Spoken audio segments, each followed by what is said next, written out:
So one of the things that, again, we look at in Bowen is the connections through the body. And in Bowen and also in craniosacral work, there's a massive connection between the sacrum, which I'm going to work on now with Toby, and the neck. So with the sacral work, what I'm going to be doing is working over the base of the sacrum, which is just here, first of all, and then over the edge of the gluteus medius. So if we're going to ask Toby just to turn around, please, and just rest your arms on the back of the chair and just step out back a little bit, please. Thank you. And feet just a little bit further apart, if you don't mind.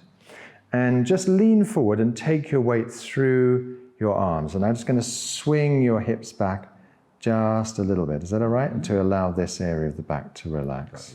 That's perfect. Now, when we did the assessment, his left sacroiliac joint was a bit more restricted.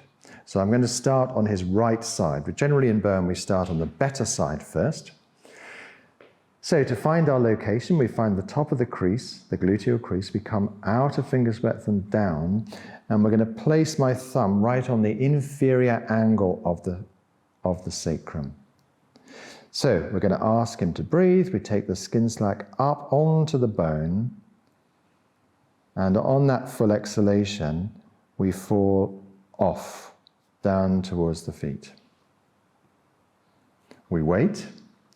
We put this thumb back in exactly the same place at the base of the sacrum there, and to act as a holding point. The holding points really contain the work within the sacroiliac joint area itself and all the ligaments there. So to find the second move, we're going to take 2 fingers above the crease. We're going to come out 2/3 and very slowly take some slack around, go in with my thumb and lift up.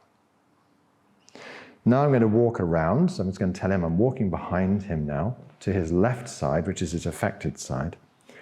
We're going to find the top of his gluteal crease, come out of finger's breadth and down, and with my thumb, I'm going to take the skin slack up onto the base of the sacrum, ask him to breathe, and as he exhales, we're going to fall off, down towards his feet. A reasonably firm move. We're going to wait. Now we're going to place the thumb back exactly where it was. 2 fingers above the crease this time, and 1/3, 2/3 out. And with my thumb, we're just going to very gently stretch and lift. And I feel a little impulse. If you liked this video and you want to see more, make sure to subscribe below and don't forget to hit the notification button.